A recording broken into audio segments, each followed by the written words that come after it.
Hey guys, it's Joanna back with a video, and as you know, my sister doesn't normally get on camera, so I appreciate her doing this. It's a birthday gift to me that she's doing it, so we could address some of the comments that we've been getting and talk a little bit more as a family. For other reasons, if you guys don't know, I don't talk much about my one sibling at all. That sibling has issues with the family. It's his business. I'm not going to go into that. I'm not going to address it any more than that. But for that reason, partly, I want to be very open and honest about what's going on in my household. I want to be very transparent for later on down the road. I have nothing to hide about how I take care of my mom. Anybody that knows me knows how I take care of my mom. Knows I'm the hardest person when it comes to how I take care of my mom. I will berate myself for every little mistake I make. So, with that said, I asked my sister to join us for a video to talk about her perspective as somebody who comes in and sees mom about once a week, sometimes a little more often, sometimes a little less often, depending on life.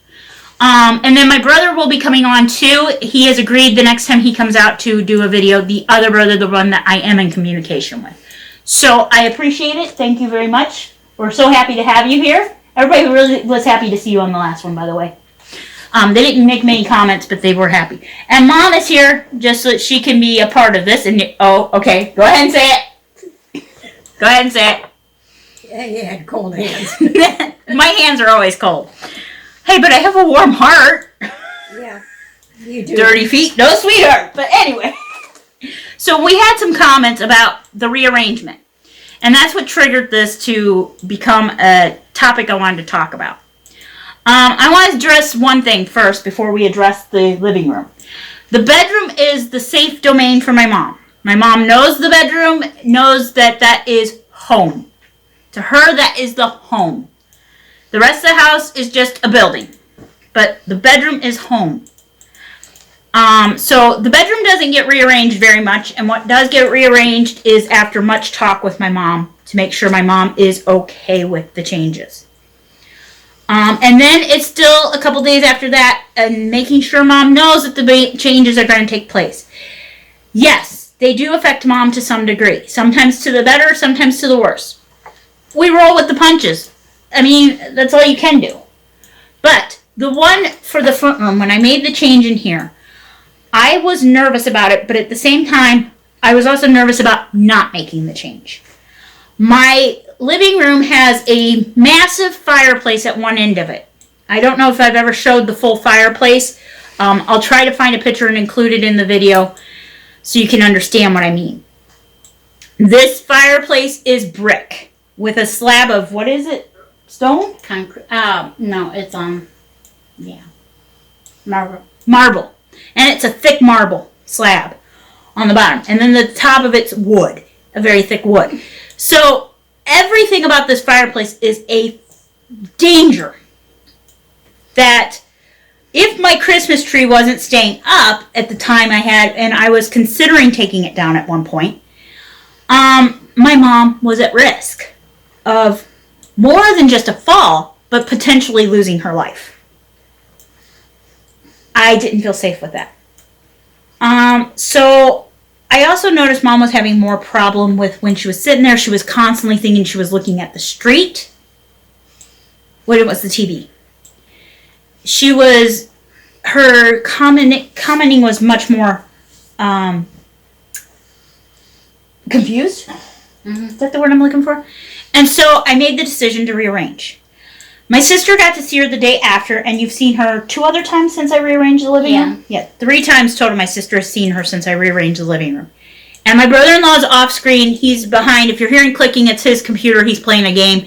But he will comment here and there. Just know that he doesn't mind getting on camera. He's just wanting to play his game. So he agreed to answer things as thrown at him. So we have talked about what is the things we could do to help mom out. And one of the things they both have said is regarding this change after I made it was that they felt it was good. So do you want to address that? Yeah, Mom seems to be more comfortable with it the way it is now. And Mom seems to know where the bathroom is easier now because she gets up and can go straight there. I have to address, today she actually walked in there pretty much all by herself. And I just had to go in and make sure she got on the toilet and that. But she seems to be I'm more aware of where she's at now. A little less confused. It takes later in the day for her to get confused now. And it's not just because the sun's going down later, but also that change helped it, I think. Don't you feel, Mom, that you are a little more aware now that you've been moved? Yeah, I think so. Now, I will say there is one thing that my mom is more confused with, but it's something that is minor and is easily addressed every day. She does forget where I put her water. For what? Your water. You won't drink water because you can't find your water bottle. I can find it, but it's not as easy as it was. That is a change that it did affect her a little bit. But it's once she knows where it is, she usually does do fine. Sometimes she'll forget to tell me that she's drank all of her water. I think she still, yeah, you still have water. I think that's the main thing. But, so that, the change in the living room was for the better. We have also discussed, is it time for Mom to go on hospice? Mom is of the notion, no, it's not. I'm of the notion, for the most part, no. There are some aspects of the hospice that would be nice to have available to us. But overall, Mom is still capable of going to the doctor, still capable of getting out and doing things, still capable of, and my dad wasn't at the point that we put him on hospice. It was to the point where taking him to the doctor was just too much. We would get him to the doctor and we'd come home, and we wouldn't even make it home before my dad was like sick to his stomach or something. Mom doesn't have that problem. Mom's usually home and like sits down and about half hour later falls asleep. But, that is, and she'll be awake and then she's fine. But she's in and out of sleep, depending on the time of the year, too. A lot of it depends on the time of the year. So there's no real change in that. So the hospice thing, it's getting closer to that. Yes, we are getting to a point where it is getting closer to me needing hospice team. Is it to that point yet? No. But that's just my opinion. Yeah, I see where you're coming from on that. I can still bathe Mom. I do the bath every other day. So 1 week it's 3 times a week, and 1 week it's 4 times a week. If we have the hospice team, it would be 3 times a week, or it'd be every day, depending on what was decided. I don't want to have somebody coming in every day, and I'd like to keep it at every other day. I feel like every day is too much. Every other day is just about right. But then you take away that one, and then we would have to deal with that ourselves. So I'm okay with it. I did say to one of you, in response to the comment, that I am having a little bit of burnout. And I think my family agrees with that. But we have been addressing that. I did finally speak up to that. I think it was last weekend. Yeah. I finally owned up to it. It's not something that was easy for me to own up to. So we talked it over. And one of the things that we said was my sister helps out with the meals on the weekend. When she comes up on Sunday, she does the cooking, and she's always done that. She's never shied away from it unless she's really in pain or something. Then, obviously no. And she does help me with the bath once every other week. If it falls on a Sunday, sometimes she'll take care of the bath if I'm not capable of doing it or I haven't done it yet. We've addressed that as an option of one of the care things. Or them coming up and taking an evening where they sit with Mom in the living room while I go into the bedroom and eat a meal by myself, so I can feel like an adult who has a life outside of taking care of their mom. So those are a couple of things we've addressed. With respect to that, I think the biggest thing we're finding is my burnout is coming from I don't always feel like I can speak up as to what I'm feeling to anybody. And it's not that they don't let me. It's that I was raised by a man who you didn't share feelings too easily. And I took on my dad's behavior about that. I don't like to share my emotions with people. And also when you're the kid that's bullied in school, you grow to close yourself off. Nobody can know. So I'm working through that right now. And I think that in talking to them last week, it helped break through one of the walls I was dealing with in the caregiver burnout. Yes, I'm still feeling a little burnt out. Yes, I do wish I could figure out what to do about it. So. And short of us taking watching Mom for a couple hours, will you get out? Where would you go? Right. And right now with the pandemic, that hasn't helped matters. So I've also talked to Mindy. You all know my niece, my sister's daughter. She's agreed to try to come out one weekend next month, so maybe we can sit down and do some videoing. That helps too. My videoing is one of my biggest things that helps out. It's the editing that's the struggle for me.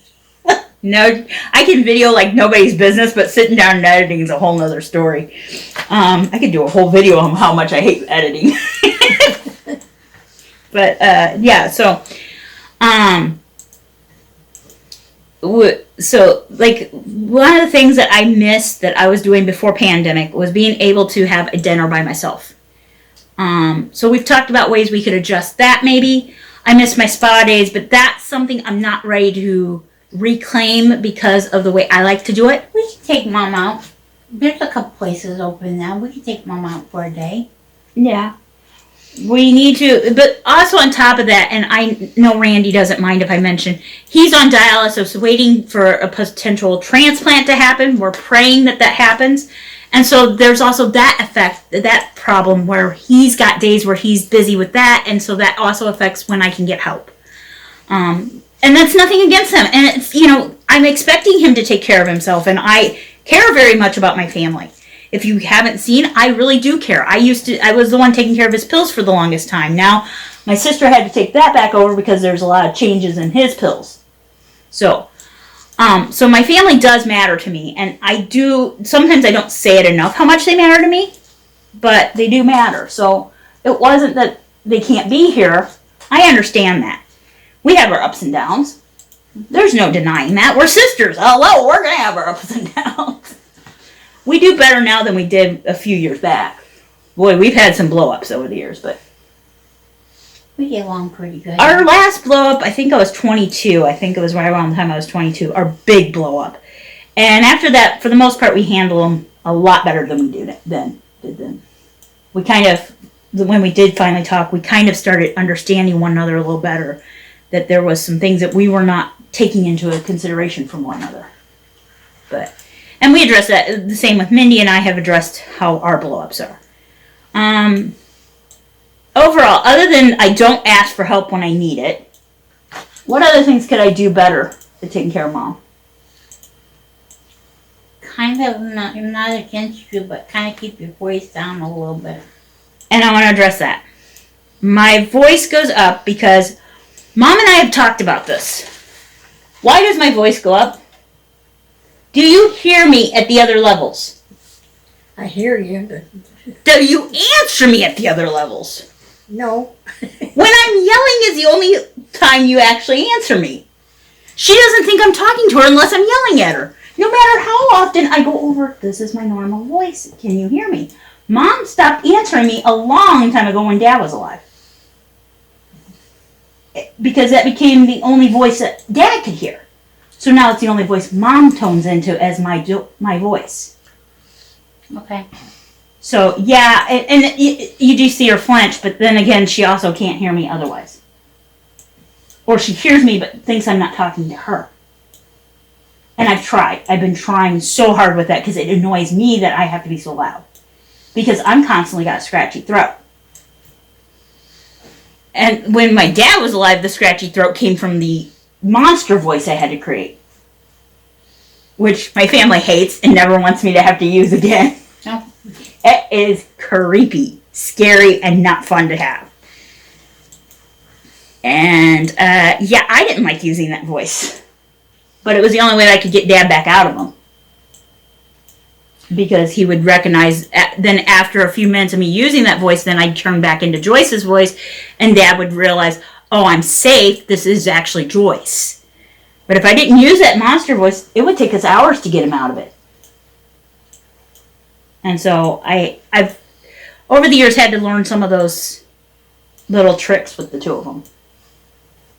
Yeah. So other than my voice, which I'm addressed, and unfortunately I would love to deal with it, but it's one of those things where one day I'm fine. One day I can talk to her in a normal tone. Unfortunately, most of the time, if anybody else is around, she doesn't know who I'm talking to. Yeah, I know she gets mixed up like, is it me or you or where we're at in the room. Mm-hmm. She what we're doing kind of confuses her. And you've also heard her on the phone. She'll think you're here when you're on the phone. Yeah. So that confuses Mom too.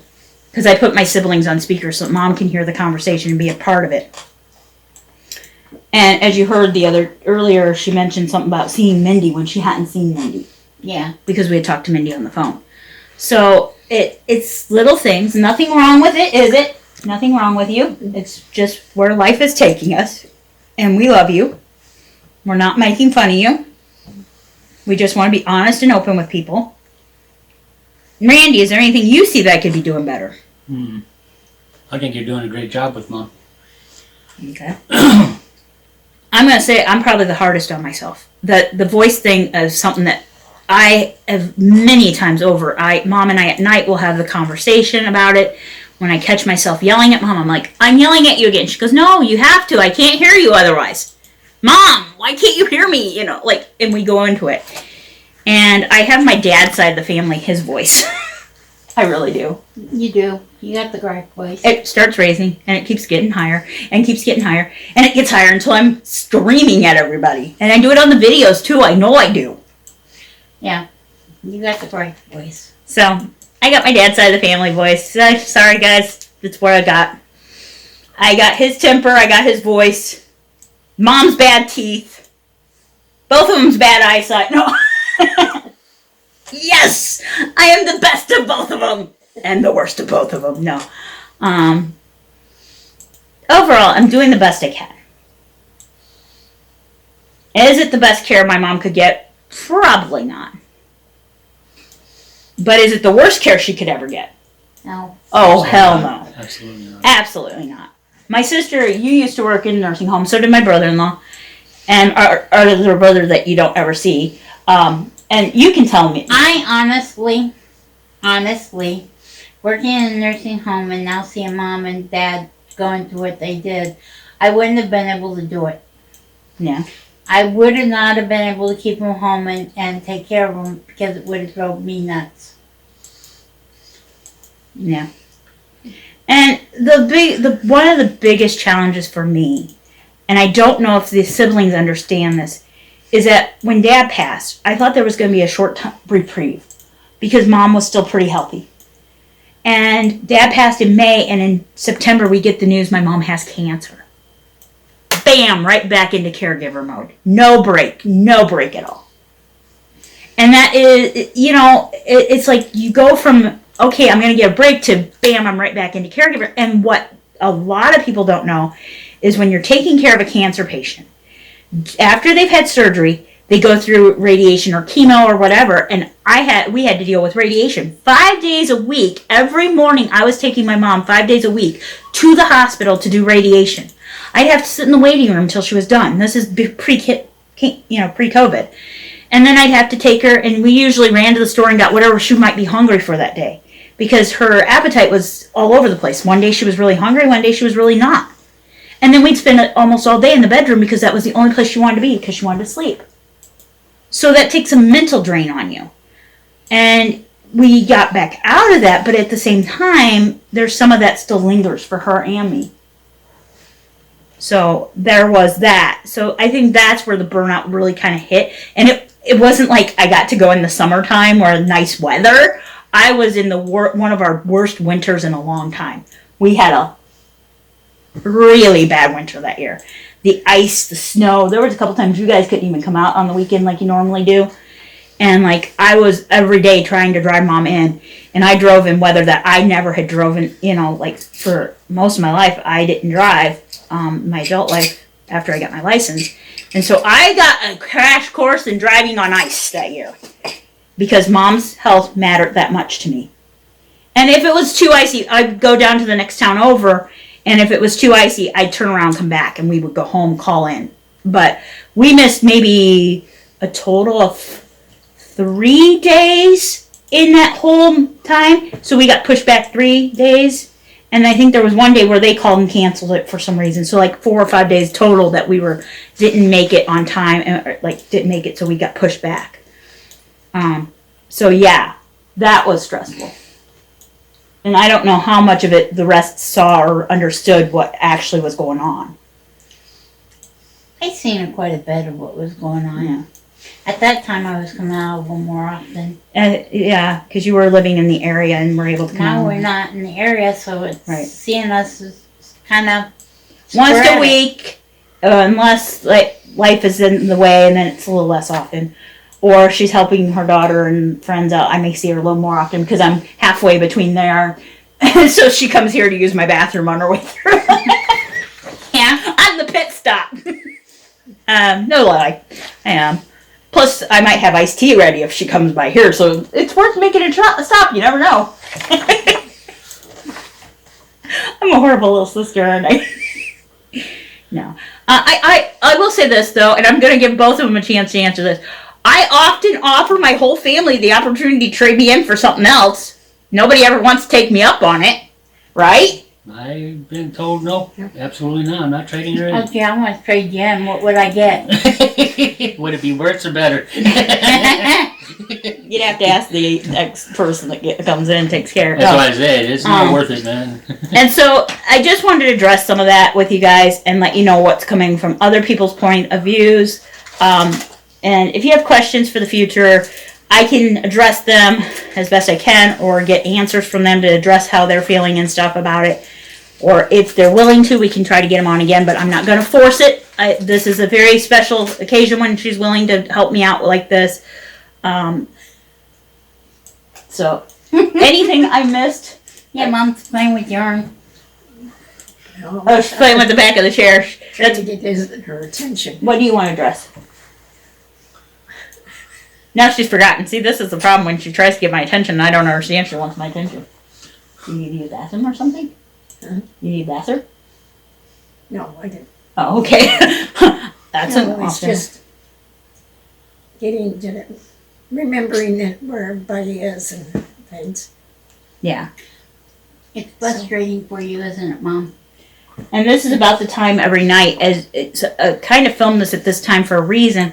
This is about the time every night that Mom will start having a little bit of problem. It's called sundowning, as somebody told me, and my sister confirmed that with me. Because as we mentioned, you did work in nursing homes. Both my sister and my other brother, not the one you'll get to see, the other brother, were what's called CNAs, Certified Nursing Assistants.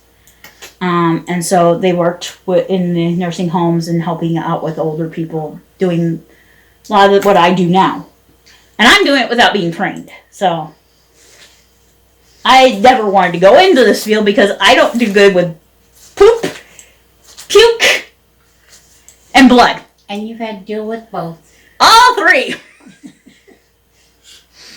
All three of my least favorite things in the world I've dealt with. And the things that I say, if you've never been a caregiver for somebody you love, or you're considering having to do this, one of the things that you need to be prepared for is when it gets to the very end and you're having to do the diapering of them. It's something that is a major mental, like, whoa, what is happening? Or you're having to adjust them to deal with a bed sore. Those things take a lot of patience and take a lot of love to do. Unless you're being paid for it. Right? Right. Because either you need to be paid the money to do it, or you need to have a lot of love for the person that you're doing it for. And trust me, there's not enough pay for some of the crap you have to deal with, and I do need crap. Right? So, but overall, both my siblings that I do talk to have said to me that they feel I'm doing an okay job.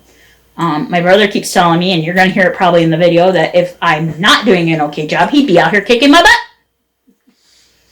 I said, I'd like to see him try. Mom would probably get up, that would be the one time Mom would have energy and she'd kick his butt too. So, that would be kind of an interesting thing. We'd probably take intervention if we thought you were having problems. Yeah.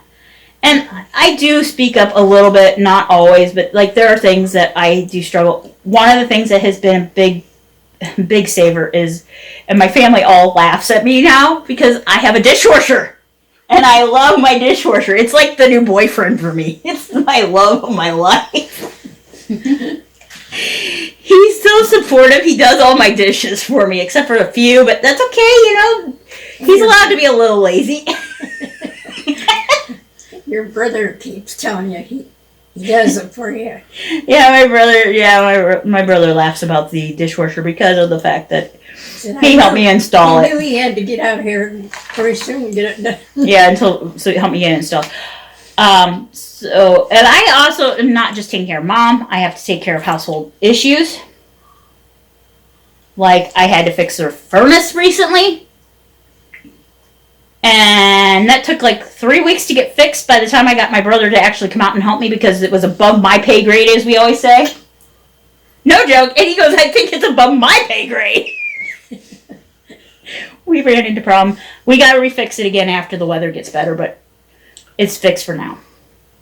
So, anything else I didn't address? No. You feel we covered it pretty well? Yep. All right. On that note, Randy says no either, so I think we're covered. With her, I will readdress this again with my brother in another video, and I will try to sit down with Mindy and have her address some of it in a sip and spill with her. I owe you a drink. It's in the kitchen, the sparkling grape. Oh, you got the iced tea. Oh, the iced tea was her drink of choice. Okay. Whew. She's a cheap one. She's what? A cheap one. My brother, on the other hand, I don't know what he's going to get. I bribed him into doing this. No, I didn't actually. He said he was going to say that, though. They were all very willing to help. Yeah, when I explained why I wanted to address it. So I didn't think the person was being accusatory exactly, but I also know me, I get very defensive, and that's why I wanted family on camera to talk about it, because I wanted their opinions. I know it doesn't seem like it, but because I kept talking. My sister's laughing because she's sucking on a Tootsie Roll Pop and waiting for me to say something about it, right? I don't care. That's why my candy jar is there. I made her wait long to eat today, okay? So the poor woman's hungry. I'm not hungry. Oh, okay. Well, I was trying to be nice. I'd say something, but I don't want to. Ooh, I'm never nice. I'm never nice. Yeah, you are. Oh, am I? Okay. Name one time, because I don't know a nice time. I could. Okay, guys, I hope you all have a wonderful day filled with lots of love and laughter. If you have any questions, leave them down below. In the meantime, I hope your saddest day in the future is only as sad as your happiest day in the past, but if it's not, I hope you have the strength to get through it. We'll catch you next time. Bye, guys.